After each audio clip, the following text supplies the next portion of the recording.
This is our shared home. We all live in it and benefit from it. We roam, fly and swim.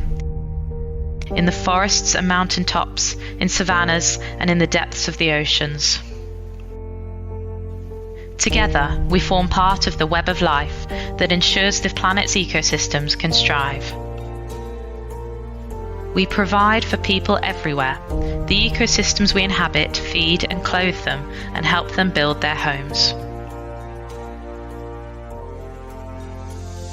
Despite that, our survival is in danger. Thousands of species face the danger of extinction. Without them, habitats and ecosystems are in peril.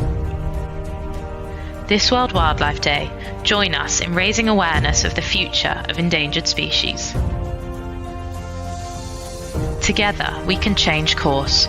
We can save wild animals and plants from overexploitation and restore their habitats and ecosystems.